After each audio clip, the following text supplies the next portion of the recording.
오늘은 스바냐 네 번째 시간입니다. 벌써 내일이면 끝납니다. 아쉽죠?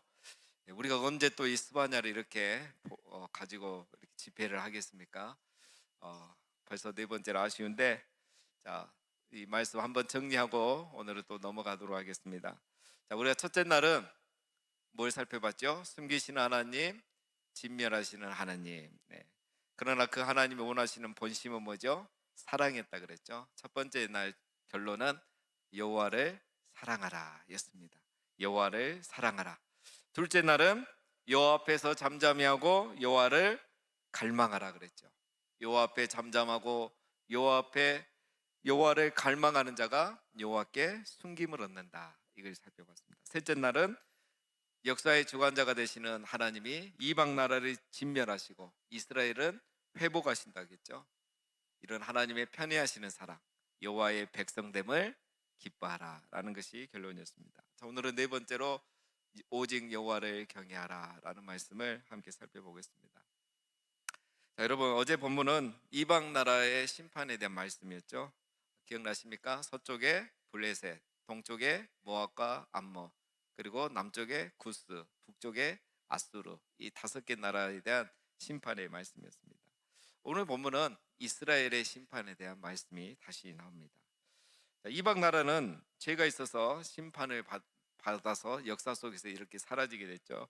자, 그러면 이스라엘은 어떻게 되는가? 이스라엘도 똑같이 죄가 있고 잘못이 있잖아요. 이스라엘은 괜찮을 건가? 아닙니다. 여러분, 회복은 되지만 일단 죄에 대한 벌은 받아야 하는 겁니다. 왜냐하면 이스라엘도 이방 나라만큼이나 죄가 많고 많이 타락을 했거든요. 어느 정도 이스라엘이 잘못했냐면, 우리가 어제 살펴볼 때 하나님이 이방 나라들을 심판한다고 하면서 이름을 다 불렀잖아요. 블레셋, 암몬과 모압, 그리고 구스, 아수르, 이름을 다 부르고 심지어는 방향까지 얘기했어요. 서쪽에, 동쪽에, 남쪽에, 북쪽에, 이런 얘기를 다 했단 말이에요. 근데 오늘 3장에 보면 이제 이스라엘을 심판하는 말씀이 나오는데, 이스라엘에 대해서는 이름도 안 불러요. 이름도 안 부르면서 심판하겠다 말합니다. 오늘 1절에 보면 패역하고 더러운 곳, 포악한 그 성읍이 화 있을진저. 여기서 그 성읍은 예루살렘을 말합니다. 여러분, 예루살렘은 이스라엘의 수도이죠. 종교적인 수도죠. 오늘은 예루살렘은 말 그대로 평화의 도시, 샬롬의 도시예요. 예루살렘이 샬롬의 도시는 뜻입니다. 즉 예루살렘은 여러분 하나님이 임재하시는 곳이에요. 그러니까 그 이름 자체가 얼마나 이뻐요. 예루살렘, 예루살렘. 우리가 요즘 비준비하시니 그 찬양만 하면 눈물이 나오잖아요. 그 예루살렘 이름 자체가 너무 좋아요. 그런데 하나님이 지금 이 이스라엘에 대해서는, 예루살렘에 대해서는 이름조차도 부르지 않고 있습니다. 오히려 뭐라고 합니까? 패역하고 더러운 곳, 포악한 그 성읍, 이름도 없어요. 여러분, 우리도 정말 이름도 부르기 싫은 경우가 있잖아요. 그 사람 이름 내 앞에서 다시는 말도 꺼내지 마라. 너무 미운 거예요. 다시는 말도 꺼내지 말고 이름도 부르지 마라. 내 앞에서 듣기도 싫고 기억하기도 싫다. 이게 이제 우리 감정이 잠길 때 그렇게 하잖아요. 여러분, 예루살렘은 평화의 도시, 샬롬의 도시인데 폐역하고 더러운 도시가 되고 포악이 가득한 도시가 된 거예요. 그러니까 이름과 어울리지가 않은 거예요. 그래 하나님이 그 이름 부르기도 싫은 거죠. 폐역하단 말은 완악하다, 반역하다 이런 뜻이고, 더럽단 말은 도시가 더럽단 말이 아니고 죄가 가득하단 말이에요. 포악하단 말은 압제와 학대가 많은 곳이다, 이런 의미입니다. 여러분, 평화의 도시, 샬롬의 도시가 하나님께 반역하고 또 죄가 가득하고 압제와 학대가 가득한 그런 성읍이 되어버린 거예요. 신명기에서 우리가 배우는 그런 말씀들이 하나도 없어진 거죠. 특별히 므낫세와 아몬의 시대를 거치면서 50년 넘게 이런 시대가 계속이 된 겁니다. 오늘 말씀은 어쩌다가 샬롬 도시 또 평화의 도시가 이렇게 되어버렸는가, 그 원인을 찾아볼 수가 있습니다. 그러면서 오늘 우리의 모습을 또 볼 수가 있습니다. 이 샬롬의 도시, 평화의 도시 예루살렘이 어쩌다 이렇게 됐는가? 첫 번째 이유는 영적인 무감각 때문에 그래 된 겁니다. 영적인 무감각이 여러분 무엇이냐 하면은 영적인 열정이 식어갈 때 나타나는 증세입니다. 내 안에 하나님을 향한 갈망이 사라질 때 나타나는 증상이 영적인 무감각입니다. 하나님을 사랑하는 마음이 사라지고 하나님을 갈망하는 마음이 식어가면서 우리는 영적으로 무감각하게 됩니다. 나는 영적으로 무감각한가 하지 않은가? 한번 돌아볼 수 있어요. 물론 이 자리까지 나오신 분들이 그런 분들은 없겠지만, 영적으로 무감각이지만 여러분 어떤 현상들이 나올까요? 2절입니다. 아주 중요하죠. 우리 다 같이 한번 읽어보겠습니다. 시작. 그가 명령을 듣지 아니하며 교훈을 받지 아니하며 여호와를 의뢰하지 아니하며 자기 하나님에게 가까이 나가지 아니하였도다. 이 원인이 다 나오죠. 그러니까 성경 이 스바냐서들은 굉장히 하나님의 영감이 제일 많이 담긴 거예요.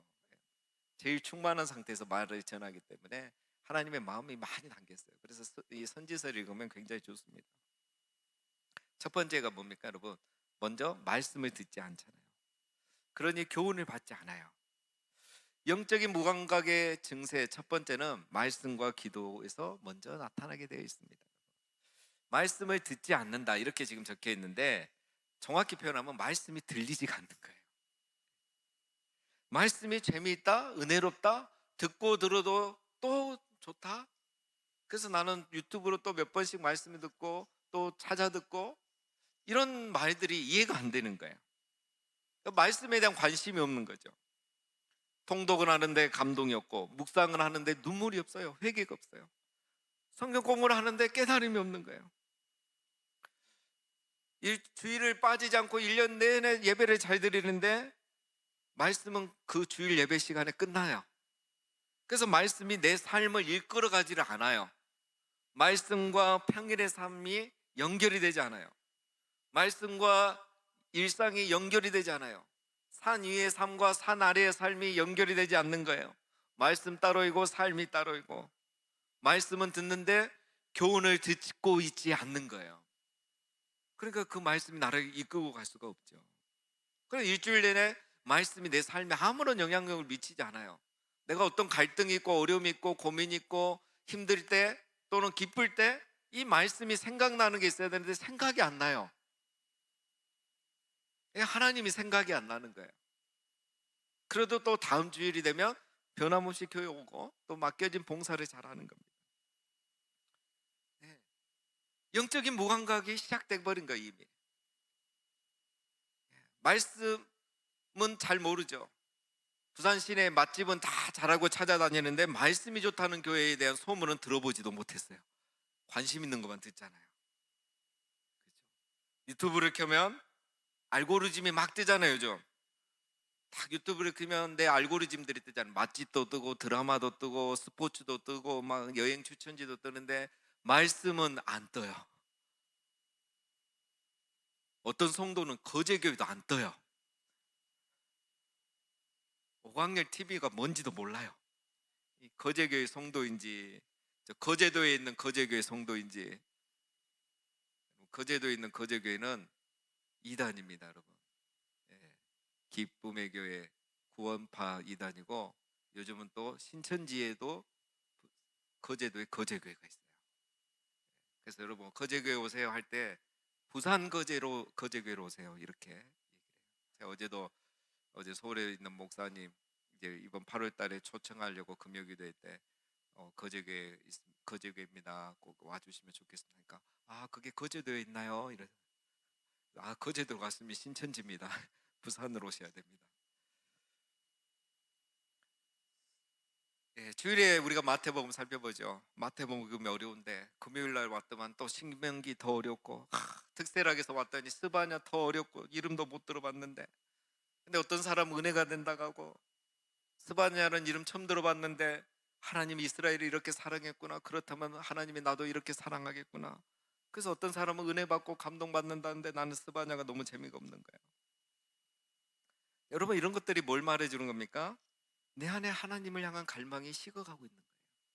하나님을 향한 사랑이 식어가고 있다는 것입니다. 그래서 영적으로 무감각해졌다는 것을 말해요.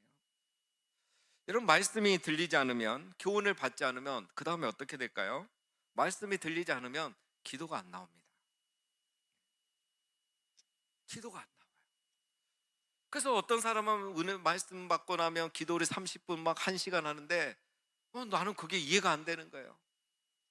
말씀 듣고 깨달았으면 아 이거 갖고 살아야지 하고 그냥 가버리는데, 어떤 사람은 기도를 뜨겁게 해요. 시간 가는 줄 모르고 막 뜨겁게 기도해요. 근데 나는 언제 그렇게 기도해 봤는지 이제 기억이 나지가 않는 거예요. 가만히 생각하고 돌아보니까 내 기도 시간은 예배 시간, 기도의 시간, 그 잠깐이 단 거예요. 전에는 어땠습니까? 우리가 영적으로 무감각하지 않고 하나님을 정말 갈망할 때는 우리가 어떻게 했습니까? 늘 기도하면서 불렀던 찬양 있잖아요. 내 기도하는 그 시간, 그때가 가장 즐겁다. 한없이 몇 번을 불러도 은혜가 되고, 기도하다가 전에는 어땠습니까? 밤깃도록 동산 안에 주와 함께 있으려 하나 괴로운 세상에 할 일 많아서 날 가라 명하신다. 그래서 정말 기도 더 하고 싶은데 교회 문 닫아야 되니까, 하나님 그래도 기도 더 하고 싶은데 아니야, 네 내일 출근해야 되잖아, 내일 학교 가야 되잖아. 그래서 자리에서 일어나야 되는 그런 뜨거운 기도, 갈망의 기도. 근데 지금은 어떻습니까? 영적으로 무감각해지니까 그게 그냥 왕년의 믿음이 되고 왕년의 간증이 된 거예요. 나 옛날엔 그랬다고 그렇게 얘기하고 끝나버리는 거예요. 여러분, 말씀이 내 삶을 이끌어가지 않고 있다, 기도가 정말 이렇게 간절하게 나오지 않고 있다, 기도해야 할 이유를 말해야 되는데 기도하지 않는 이유를 말하고, 나는 기도의 특세 이런 거 못한다는 이유가 많아질 거. 여러분, 이게 다 뭡니까? 내 안에 갈망이 사라지고 영적으로 무감각해지고 있다는 증거예요. 내가 중직자인데, 내가 직분자인데, 내가 정말 교회 안에서 봉사를 하고 있는데 기도는 없는 거예요. 기도가 안 되는 거예요. 여러분, 우리 오늘 이렇게 새벽마다 나와서 우리 찬양하시는 분들, 반주자님, 다 이분들 직장인이에요. 애들이 어려요. 지금 끝나고 가면 빨리 가고 자기도 챙기고 애들 챙겨서 밥 먹여서 학교 보내야 될 분들이에요. 왜 이렇게 되겠습니까? 우리보다 3, 40분 더 일찍 오십니다. 찬양 연습하고 목을 트여야 되니까. 갈망입니다, 여러분. 하나님을 향한 갈망. 그래서 영적으로 무감각해지지 않은 거예요. 기도해야 될 때를 하는 거예요. 말씀이 내 삶을 이끌어가지 않고 기도가 간절해지지 않는 것은 우리 안에 하나님을 향한 갈망이 사라져가면서 영적으로 무감각해졌기 때문입니다. 두 번째 증상은 뭐죠? 2절 말씀 다시 보면 하나님을 의뢰하지 않는 거예요. 교회를 다니는데 믿음이 있는데 하나님 의뢰하지 않는다? 여러분, 이게 가능할까요? 가능합니다. 말로는 하나님을 의지한다는데 사실은 하나님을 이용하고 있는 거죠. 그게 뭐냐면 삶의 기준이 세상의 가치관대로 살아가고 있다는 것은 하나님을 의뢰한다는 게 아니에요. 기도하죠. 하나님 도와주세요. 근데 내용은 보면 다 세상적인 가치관 중심의 기도인 거예요.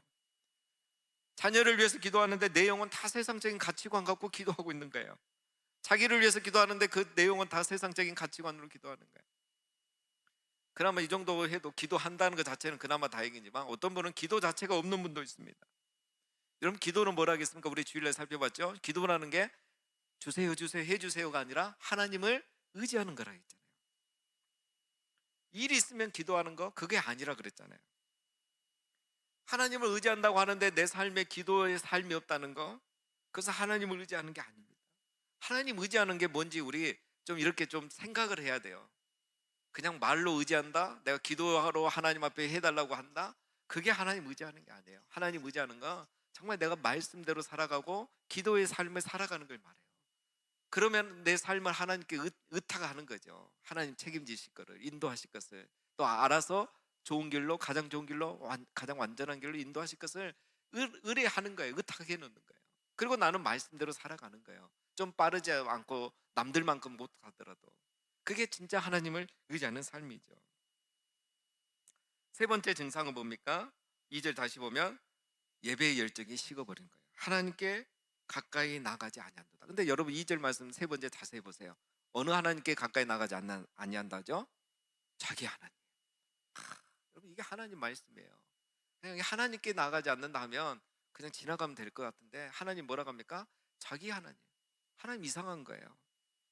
남의 하나님도 아니고 다른 신도 아니고 자기들이 믿는 신이고 자기들을 구원한 신이고 자기들을 숨겨주신 신이고 자기를 지켜주시는 하나님인데 그 하나님께 가까이 나오지 않는 거예요. 하나님 황당한 거예요. 자기 하나님께조차도 가까이 나오지 않는다. 여러분, 영적으로 무감각해지면 예배의 열정이 식어버리는 거예요. 예배가 소홀해져요. 기도가 안 되는 거예요. 하나님께 가까이 나가지를 않은 거예요. 자기 하나님께조차도.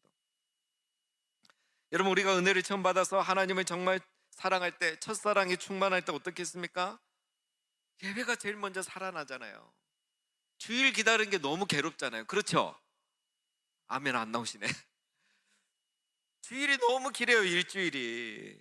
연인이 오늘 데이트했어도 내일 만난 거 오늘 하루 종일 있어도 밤에 들어가면 또 내일이 기다려진 것처럼 내일이 왜 이리 늦는 이 밤이 너무 길잖아요. 제 얘기 아닙니다. 예배가 그렇게 되는 거예요. 일주일이 기다려져요.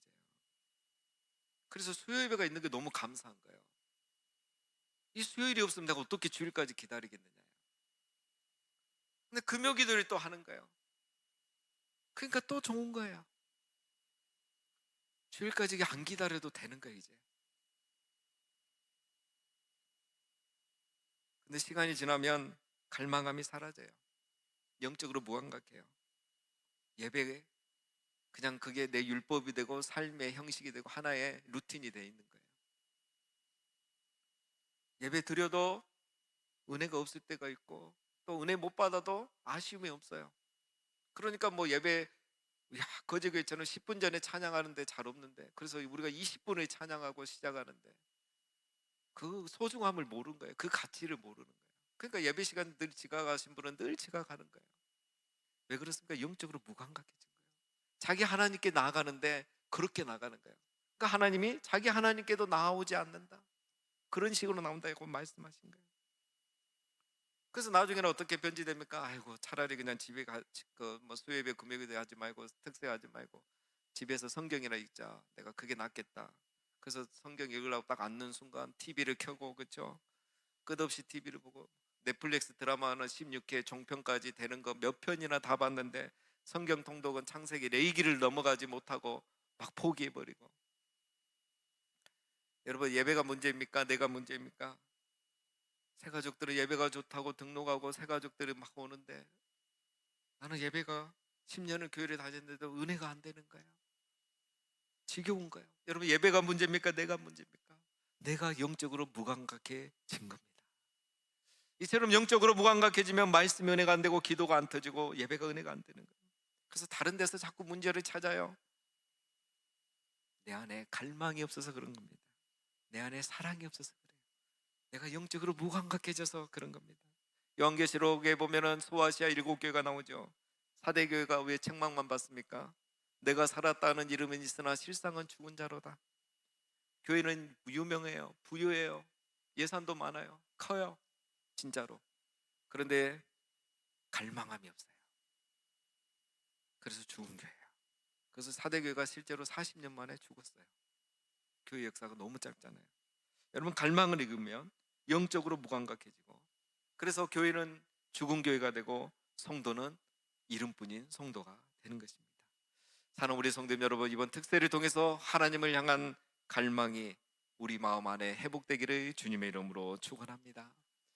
이번 성찬 예식 우리가 1년에 2번 하지만 이 성찬 예식을 꼭 하는 이유가 바로 이 성찬 예식을 통해서라도 다시 한번 나를 위해서 피와 살을 흘리신 찢기신 그 예수님을 생각하면서 우리 안에 하나님을 향한 갈망이 회복되고 말씀과 기도와 예배가 다시 한번 우리 첫사랑 때로 회복되는 은혜가 있으시기를 주님의 이름으로 축원드립니다.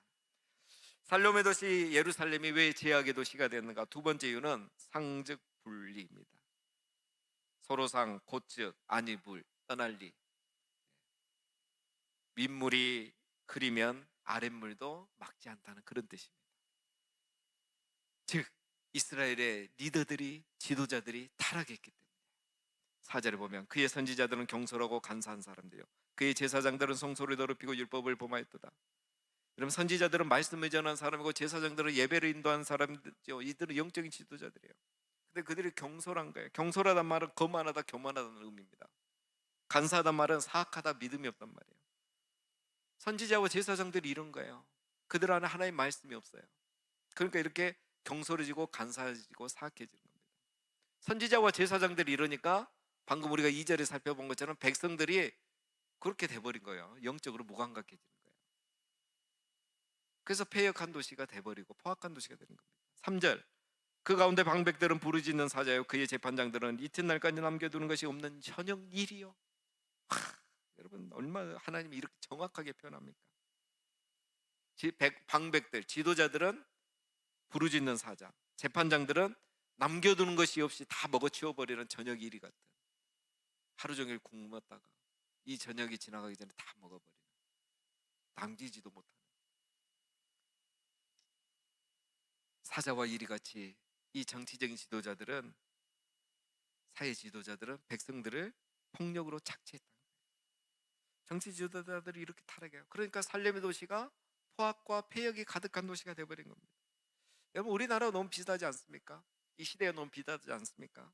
여러분, 종교가 타락하기 전에 종교 지도자들이 타락해요. 부끄럽지만 죄송하지만 백성들이 타락하기 전에, 나라가 타락하기 전에 지도자들이 먼저 타락하는 거예요. 우리가 눈으로 보고 있잖아요. 왜 그렇습니까, 여러분? 왜 지도자들부터 타락합니까? 말씀이 없기 때문에. 죄와 탐욕이 가득해지거든요. 그래서 교회를 회복하겠다고 자기 하는데 자기 안에 말씀이 없으니까 죄와 탐욕이 가득해지는 거예요. 그래서 변질돼 버리는 거예요. 정치 지도자들, 사회 지도자들 다 그렇습니다. 자기가 이 사회를 개혁하겠다고 나서지만 안에 말씀이 없잖아요. 공의가 없잖아요. 그러니까 권력을 쥐는 순간 죄와 탐욕이 가득해져서 자기 거 챙기기 바쁘게 되는 거예요. 불의와 타협하고 죄와 타협하게 되는 거죠. 한마디로 다 뭡니까? 하나님의 말씀 그 안에 없는 거예요. 그래서 안 되는 겁니다. 여러분, 인간은 다 죄인이잖아요. 인간은 다 탐욕의 존재예요. 욕망의 존재예요. 그래서 말씀이 없으면 의지는 내가 뭐 사회를 개혁하고 나라를 개혁하고 교회를 개혁하겠다지만 안 되는 거죠. 가정에서 리더인 우리 부모님들도 마찬가지입니다. 자녀를 잘 키우겠다고 하는데 자세히 보면 그 안에는 결국 자기를 위한 탐욕과 욕망이 더 가득한 거예요. 말씀이 없습니다. 욕망만 가득한 거예요. 그래서 여러분, 우리 리더들은 가정에서나 교회에서나 사회에서 그 안에 하나님의 말씀이 있어야 돼요. 말씀이 없으면 부르짖는 사자가 되고 남김이 없는 저녁 이리가 되게 되어 있는 겁니다. 왜 그렇습니까? 리더는 권위가 있잖아요. 권력이 있잖아요. 힘이 있어요. 그래서 리더가 말씀에 서 있지 않으면 그것이 우리를 부르짖는 사자가 되게 하고 남김이 없는 저녁 이리와 같이 되게 만들어 버리는 거예요. 부모의 권력으로, 종교 지도자의 권력으로, 목사의 권력으로, 정치 지도자의 권력으로. 그러니까 여러분, 우리가 리더라면, 특별히 내가 가정에서, 교회에서, 직장에서 리더의 위치에 있다면 우리 안에 말씀이 있어야 하는 것입니다. 말씀이 없으면요, 시간이 지나가면서 영적으로 무감각해지고 그 다음에는 이 작은 탐심이 부르짖는 사자로 자라버리고요, 작은 탐욕이 남겨두는 것이 없는 저녁 이리로 자라가게 되어 있는 겁니다. 그래서 사회가 안 되는 거예요. 종교단체도 그걸 실패하고 교회도 실패하고 사회단체도 다 실패하는 이유가 이 이유인 겁니다. 서양 속담에 물고기는 머리부터 썩는다 라는 말이 맞는 겁니다. 그래서 여러분, 우리 특별히 뭐 적용하면 이제 다른 거는 우리가 개별로 하시면 되고, 가정에서부터 우리가 부모의 역할이 중요한 겁니다. 맞잖아요, 여러분. 문제 는 없고 문제 있는 부모만 있다, 이 말이 맞는 겁니다. 우리가 부모로서 먼저 내 안에 말씀 위에, 기도 위에 내 안에 충만해야지 우리 자녀들이 사는 겁니다. 가정과 사회도 마찬가지고요. 우리나라도 이제 정말 중요한 시기잖아요. 의로운 지도자가 일어날 미래가 있는 겁니다. 잠언 29장에 의인이 많아지면 백성이 즐거워하고 악인이 권세를 잡으면 백성이 탄식하느니라. 기도해야 될 때입니다. 이 나라를 위해서. 정말 하나님의 말씀이 마음에 가득한, 충만한, 공의와 정의가 가득한 그런 지도자들이 많이 일어나도록 우리가 기도해야 되겠습니다. 자, 마지막 세 번째, 이제 중요한 거는 뭐겠습니까? 어떻게 회복할 거냐, 이게 중요하잖아요. 하나님 항상 그걸 말씀하시죠. 여호와를 경외하는 것. 하나님을 경외해야 이 영적인 무감각에서 깨어날 수가 있는 겁니다. 하나님을 경외하는 것이 신앙의 시작이고 회복의 시작입니다. 다른 길이 없어요. 우리가 월삭 기도회 때 여러분 전도서를 살펴봤잖아요. 결론은 뭡니까? 여호와를 경외하라. 올해부터 월삭 기도회 잠언을 살펴보죠. 결론은 우리가 알고 살펴보고 있죠. 뭡니까? 여호와를 경외하라. 오늘 7절에 내가 이르기를 너는 오직 나를 경외하고 교훈을 받으라. 하나님이 말씀하신 거예요. 7절 내용이 그거예요. 여호와를 경외하고 교훈을 다시 받아라. 말씀으로 다시 새롭게 되라. 그러면 내가 심판하겠다고 정했으나 결정했으나 내가 버려주지 않고 너희들을 이렇게 진면하지 않겠다. 다시 너희가 여호와를 경외하고 말씀을 받으라 이거예요. 근데 그들이 그렇게 하지 않았다는 말씀을 지금 7절에서 하고 있는 겁니다. 그렇잖아요. 므낫세보다 그 아들의 시대가 더 악해졌잖아요. 계속 악해진 겁니다. 이 50 몇 년 동안. 여호와를 경외함이 그들 안에 회복이 되지 않은 거예요. 그래서 결국 스바냐 이후에 나라가 23년 만에 멸망하게 된 겁니다. 여러분, 여호와를 경외함이 우리 신앙의 토대이자 완성인 것입니다. 여호와를 경외함은 어디에서 시작합니까? 오늘 말씀해 보니까 교훈을 듣는 것, 하나님의 말씀을 듣고 그 말씀이 내 안에 충만해지는 것. 이 스바냐를 통해서 주신 말씀, 여호와를 사랑하고 여호와를 갈망하고 여호와의 백성됨을 기뻐하고 여호와를 경외하기 시작하라는 이 말씀이 우리 안에 들어올 때 우리 안에 여호와를 경외하는 마음이 생기고 영적인 무감각이 깨어나기 시작하는 것입니다. 그러면 우리가 자기 마음대로 살지 않고 모든 일에서 하나님을 의식하게 되는 거예요. 여러분, 하늘을 우러러 한 점 부끄럼 없는 삶은 내 의지로 되고 내 힘으로 되는 것이 아닙니다. 오직 여호와를 경외함으로 되는 것입니다. 신앙의 모든 비밀은 여기에 있는 거예요. 신앙의 모든 결론도 여기에 있는 겁니다. 여호와를 경외하라. 여러분, 이게 성경입니다. 창세기가 창조주 하나님을 말하고 출애굽기가 구원의 하나님을 말하고 역사서가 역사의 주관자 되신 하나님을 말하잖아요. 근데 결국은 뭡니까? 성경이 말하는 거, 그 하나님을 사랑하고 경외하라는 거예요. 우리가 이걸 살펴봤잖아요. 욥기, 전도서, 잠언, 이게 성문서가 히브리 성경에는 제일 뒤에 있잖아요. 왜 그렇습니까? 욥기, 어떤 고난 속에서도 여호와를 경외하라. 잠언, 어떤 상황 속에서도 여호와를 경외할 수 있는가? 전도서, 정말 마지막에 가면 인생의 허무함을 느끼거든요. 그럼에도 불구하고 여호와를 경외하고 끝까지 네 마음을 지킬 수 있겠는가? 이게 성경의 결론입니다. 여러분, 하나님 우리에게 원하신 거 한 가지입니다. 여호와를 경외하는 거. 그걸 좀 더 적극적으로 표현하면 여호와를 사랑하는 거, 갈망하는 거예요. 사랑하는 여러분, 말씀했습니다. 세상 사람들은 어떻게 살아가든 다른 사람들은 다 주를 떠나고 믿음의 질이 변질되어도 나는 오직 믿음으로 여호와를 경외하는 삶, 말씀을 듣고 교훈을 받으며 영적으로 무감각해지지 않고 항상 깨어서 여호와를 경외하는 삶을 살아가시는 우리 모두가 되시고 이 시대의 스바냐가 되시기를 주님의 이름으로 축원드립니다.